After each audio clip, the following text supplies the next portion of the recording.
En este capítulo vamos a conocer la pirámide social feudal y todos, lógicamente, sus estamentos: la monarquía, la nobleza, el clero y los campesinos, siervos y artesanos. Antes que nada vamos a ver cómo estaba Europa en el año 1000.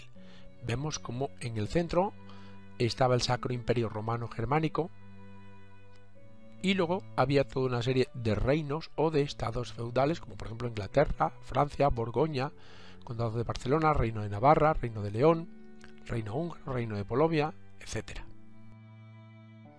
La pirámide social estaba encabezada por el rey, a continuación la alta nobleza y el alto clero, la pequeña nobleza, que todos ellos eran el grupo de privilegiados, y en la base teníamos los no privilegiados, es decir, los campesinos y los siervos.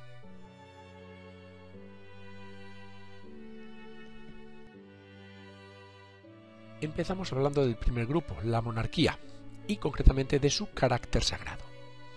Estaba el monarca en la cúspide de la sociedad. Era, por tanto, elegido por Dios, ya que tiene un carácter sagrado, y lo que su misión era ordenar la sociedad en la tierra y defender a la cristiandad.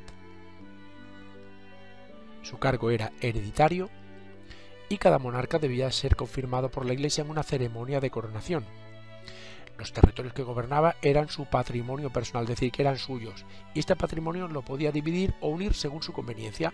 Lo dividía entre sus sucesores o lo engrandecía mediante matrimonios concentrados. Por tanto, las fronteras eran muy permeables, muy variables unas de otras. Por lo que respecta al poder, este compartía el gobierno con la alta nobleza, los condes, duques y marqueses, y también con el alto clero, los obispos y los abadeses. Tenía atribuciones exclusivas como por ejemplo dirigir campañas militares, recaudar impuestos o ejercer de juez supremo en pleitos de mucha importancia. Gobernaba asesorado por la curia o el consejo real. Y el resto, es decir, la familia, grupo de nobles, juristas, guerreros fieles, formaban junto con él la corte real, que se trasladaba con él, era itinerante. Incluso muchos reyes no tenían residencia fija. Las insignias de un monarca, por ejemplo en este caso Carlomagno, eran las siguientes. Por una parte la mano de la justicia, que representaba la autoridad para juzgar. Por otro la corona, que era la autoridad suprema y el poder absoluto. El cetro, que era el origen divino del poder real. El anillo de oro, que simbolizaba la unión de Dios y su pueblo mediante el monarca. La espada, que representaba la fuerza militar. Y el manto, que significaba el servicio hacia la Iglesia.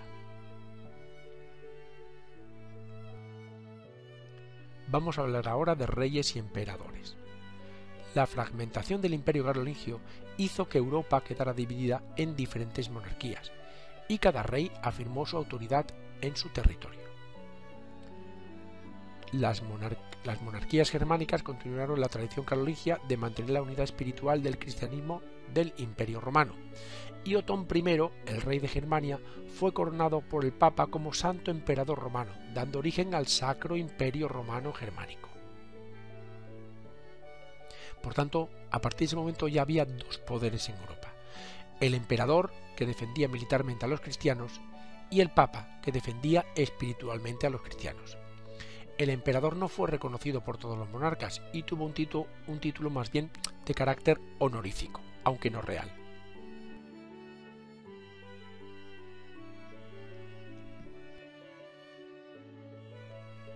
En segundo lugar tenemos a la nobleza. La nobleza era un estamento privilegiado, cuya misión principal era defender militarmente a la sociedad. Estaba compuesta por la alta nobleza, condes, marqueses, duques o barones, y la pequeña nobleza, que eran los caballeros. Las actividades de los caballeros principalmente eran la guerra, que era la principal actividad, y para ello se entrenaban física y psicológicamente, para el combate, para luchar, y los caballeros eran parte de las mesnadas de su señor. Las mesnadas eran las tropas de su señor, y les proporcionaban tierras y riqueza, lógicamente. El entrenamiento consistía en dos cosas: en torneos y justas. Los torneos eran enfrentamientos entre grupos de caballeros con armas reales, y las justas eran combate entre dos caballeros. Eran toda una especie de espectáculo, eran como el fútbol de la época.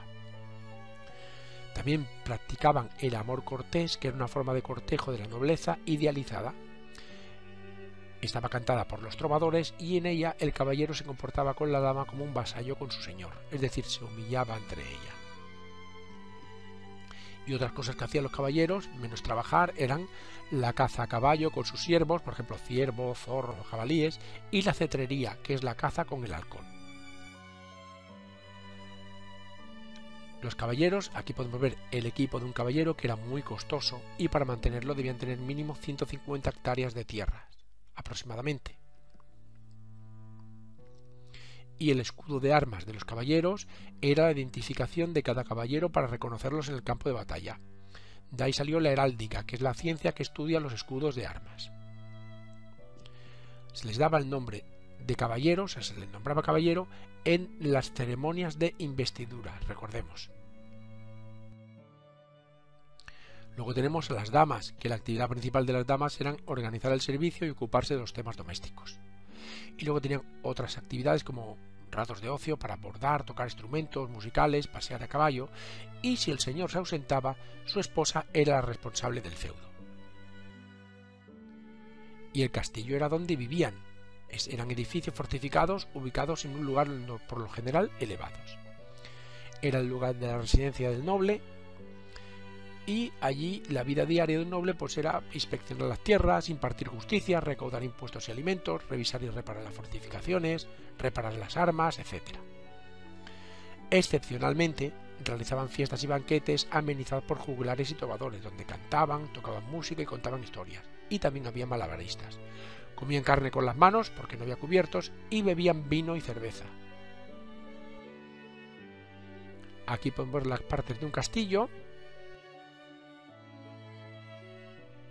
En primer lugar tenemos las almenas, que eran zonas defensivas, la torre del homenaje, que era el punto más alto y más estratégico de todo el castillo,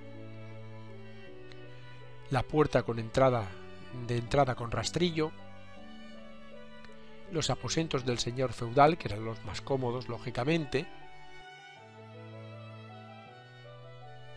Este era el patio, que suele tener un pozo, porque en caso de invasión, para tener un sitio permanente de agua. Las caballerizas.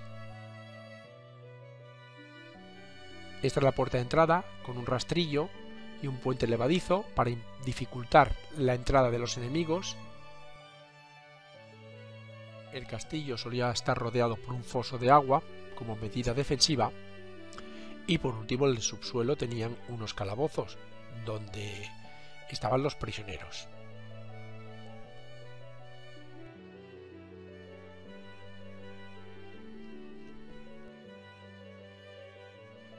En tercer lugar teníamos a los cleros, que eran los guardianes espirituales de la fe cristiana. La iglesia, lógicamente, era el edificio más importante de la ciudad o de la aldea, y el repicar de las campanas marcaba la vida diaria, para oraciones, para peligros, para asambleas. Cada sonido de la campana significaba una cosa determinada. La misión del clero era organizar las ceremonias como bautizos, bodas y funerales y regular las festividades del calendario, la Navidad, la Pascua o la Semana Santa. Los cristianos, lógicamente, debían cumplir sus obligaciones religiosas, que es rezar, ir a misa y confesarse. Y además debían practicar la caridad y peregrinar a los lugares santos, que eran Roma, Jerusalén y Santiago de Compostela.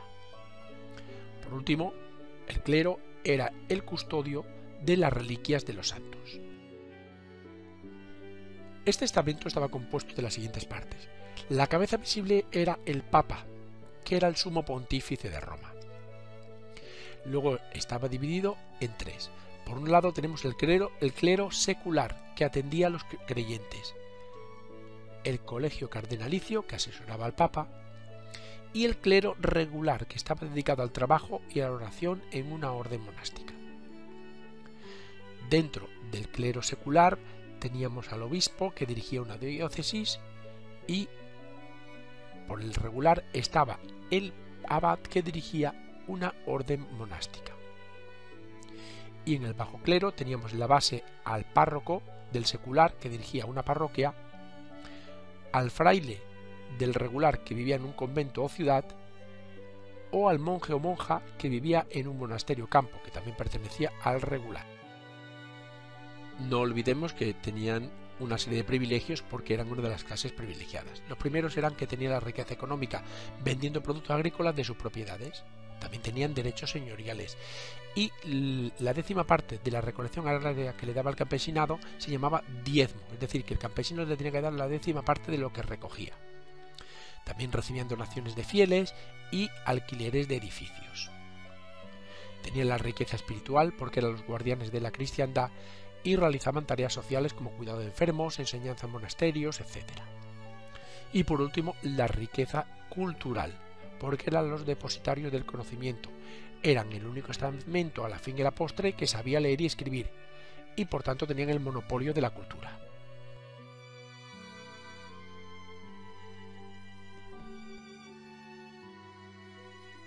Por último, en la base teníamos a los campesinos, a los siervos y a los artesanos.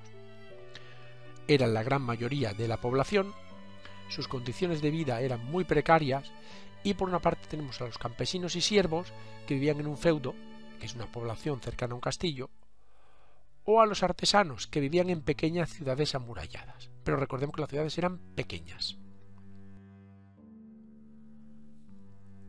La composición era la siguiente: los campesinos, los siervos y los artesanos. Los campesinos eran propietarios de sus tierras o se las alquilaban a un señor feudal y podían disponer de sí mismos, casarse, abandonar el feudo, trabajar en un oficio, lo que quisiesen porque eran libres. Los siervos, por contra, trabajaban las tierras de un señor feudal y no disponían de sí mismos, es decir, no podían abandonar las tierras ni dejar herencia alguna. Eran como una especie de esclavos. Y los artesanos, que eran libres y se dedicaban a una profesión: carpinteros, herreros, alfareros, etc. Y esto ha sido todo. Muchas gracias por escucharme y espero que te haya servido de ayuda. Para más información entra en yucan.com.